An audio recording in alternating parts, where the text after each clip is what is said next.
Mobile డేటాతో సిస్టమ్కి wifi on చేసే విధానం మనం ఈరోజు తెలుసుకుందాం. ఫస్ట్ మీ మొబైల్లో నెట్ ఆన్ చేసిన తర్వాత మీ హాట్స్పాట్ని ఆన్ చేయండి. నేను ఆన్ చేసుకున్నాను. ఆ తర్వాత సిస్టంలో ఈ సింబల్ ఉంది కదా, ఈ సింబల్ పైన క్లిక్ చేయండి. ఇక్కడ వైఫై ఉంది కదా, ఈ వైఫై పైన క్లిక్ చేయండి. దీంట్లో సెర్చ్లో ఇది నా network Oppo A3 Pro 5G అనేది నా నెట్వర్క్. దీనిపైన క్లిక్ చేయండి. అంటే నేను ఇది క్లిక్ చేసుకుంటాను, మీ నెట్వర్క్ ఏదైతే దానిపైన క్లిక్ చేసుకోండి. ఇలా క్లిక్ చేసిన తర్వాత పాస్వర్డ్ అడుగుతుంది. మీ హాట్స్పాట్కి పాస్వర్డ్ ఏది ఉందో దాన్ని క్లిక్ చేయండి. ఇక్కడ నా పాస్వర్డ్ ఏముంది,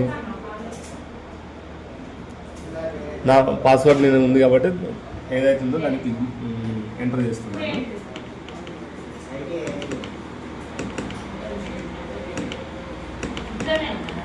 తర్వాత కనెక్ట్ పైన క్లిక్ చేయండి.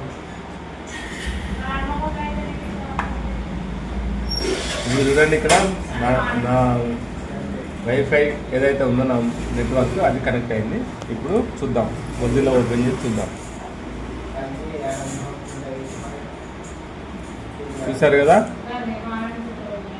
వైఫై ఆన్ చేసే విధానం చాలా simple. Thank you for watching. Have a nice day.